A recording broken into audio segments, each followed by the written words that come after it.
Assalamualaikum warahmatullahi wabarakatuh. Saya perwakilan dari kelompok satu, di mana kelompok ini terdiri dari saya dari Susansa, sama Muhammad Yusuf, Sipa Hanifah, Hasinul Asi, dan Undang Herul. Di mana kelompok ini adalah untuk menyelesaikan tugas mata kuliah Manajemen Bisnis Islami. Kelompok kami akan menyampaikan materi mengenai Nabi Muhammad selaku pebisnis. Assalamualaikum warahmatullahi wabarakatuh. Sejarawan Muslim maupun Barat telah lama memperdebatkan keberhasilan Nabi Muhammad SAW. Salah satu aspek kesuksesan Nabi Muhammad adalah kiprahnya sebagai pedagang atau entrepreneur. Dalam bukunya, Michael Hart mengatakan Nabi Muhammad SAW menduduki peringkat nomor 1 di antara 100 orang paling berpengaruh di dunia karena dialah satu-satunya orang yang paling sukses di kedua bidang sekaligus, yaitu agama dan lingkup dunia. Pada kesempatan ini, kelompok kami akan membahas bagaimana perjalanan dan etika bisnis Nabi Muhammad SAW. Muhadis Abdul Rojak melaporkan tentang reputasi Nabi Muhammad SAW di dunia bisnis. Ketika dia dewasa, dia memutuskan untuk bekerja sebagai pedagang atau entrepreneur.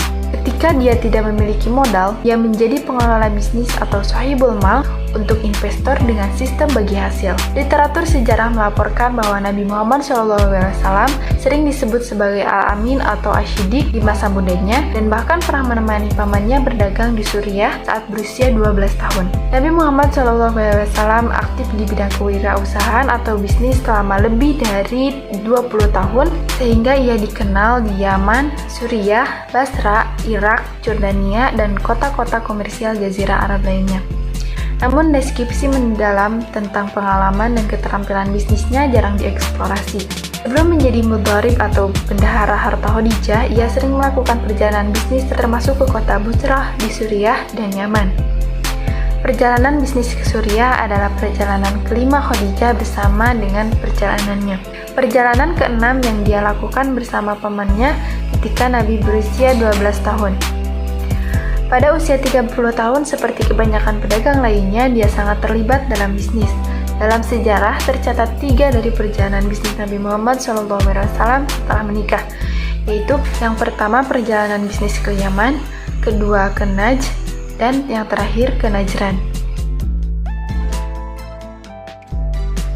Menurut Afjalur Rahman, Nabi Muhammad terlihat sebagai seorang pebisnis jujur dan adil dalam urusan bisnis. Dia tidak pernah membuat pelanggannya mengeluh. Dia selalu menepati janji dan mengirimkan produk tepat waktu. Dia selalu menunjukkan tanggung jawab dan kejujuran yang besar pada semua orang. Sejak masa mudanya, reputasi beliau sebagai pengusaha yang jujur dan sejati sudah dikenal luas. Etika dan tata kelola usahanya telah memperoleh legitimasi agama sejak panggilannya sebagai nabi. Prinsip-prinsip etika bisnis yang diwariskan mendapat dukungan akademis yang meningkat. Pada akhir abad ke-20, prinsip-prinsip bisnis modern seperti tujuan pelanggan tegas kepada para pengusaha. Saat menjadi kepala negara, penegak hukum membasmi pengusaha nakal nyata ditegaskan pada masa itu. Beliau juga memperkenalkan asas fakta Surserpanda yang kita kenal sebagai asas hukum perdata dan perjanjian. Para pihak memiliki kewenangan tertinggi untuk melakukan transaksi yang dibangun atas dasar kesepakatan bersama. Dia berkata dengan tegas, tidaklah seorang pun menimbun barang kecuali hal itu diragukan karena kesalahan. Seperti sebelumnya, penduduk Mekah memberikannya julukan Al-Siddiq yang jujur dan Al-Amin yang terpercaya.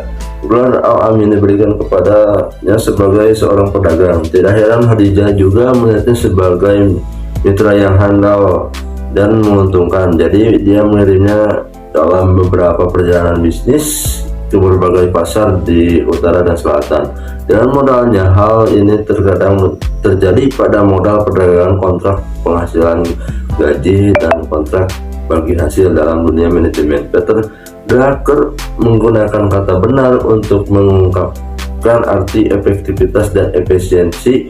Efisiensi, doing the right thing, berarti melakukan sesuatu dengan benar, sedangkan efektivitas, doing the right thing, berarti melakukan hal yang benar. Upaya ini berhasil digapai melalui penerapan konsep dan teori manajemen yang tepat pada saat yang sama.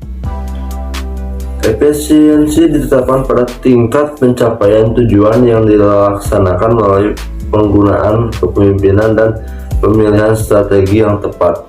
Keberhasilan perusahaan diukur dengan prinsip efisiensi dan efektivitas.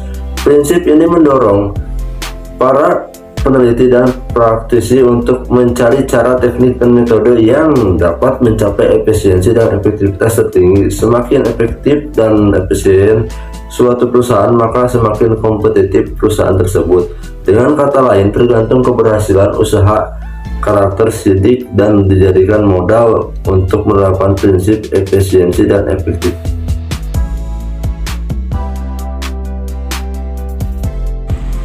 Selanjutnya, etika bisnis Nabi Muhammad SAW. Keberhasilan Rasulullah SAW dalam membangun usaha terlihat dari kepribadiannya yang berani. Menurut Baidawi tahun 2010 mengatakan dalam menjalankan bisnisnya Nabi SAW memiliki 10 etika, diantaranya yang pertama kejujuran. Kejujuran ini menjadi suatu hal yang sangat penting dalam berbisnis sebagai sebuah kepercayaan. Beliau selalu berperilaku jujur dalam bermuamalah. Kedua, tolong menolong ataupun memberikan kebermanfaatan terhadap orang lain.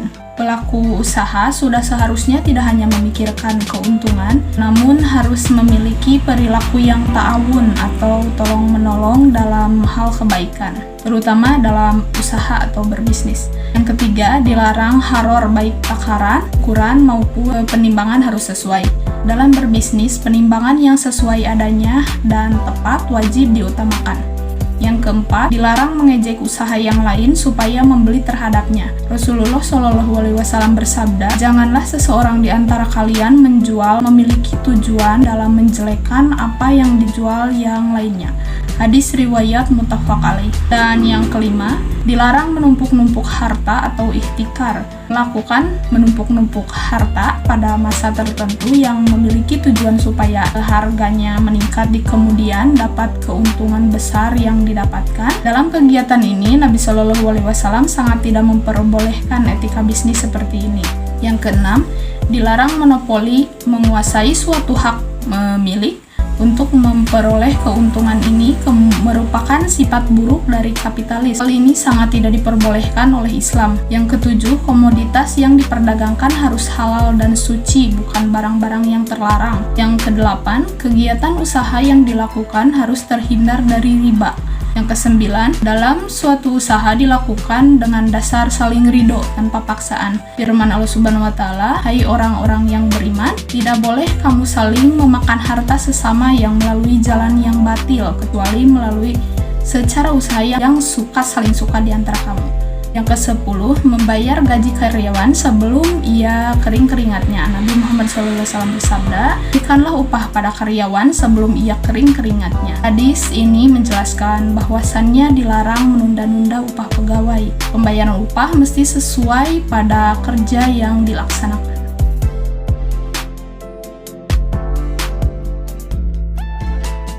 Untuk bab terakhir, bab penutup adalah kesimpulan bahwa Rasulullah SAW seorang pengusaha yang sangat sukses pada masanya. Sifat saling membantu dan menyayangi dan menghormati tanpa pandang bulu, dan status sosial menjadi kebutuhan bukan kewajiban. Fungsi ini sangat efektif dalam perluas dan perempuan jaringan. Itu kan bab penutup ini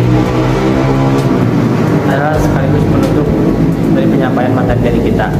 Mohon maaf apabila dari kami masih banyak yang kurang dan salah. Wassalamualaikum warahmatullahi wabarakatuh.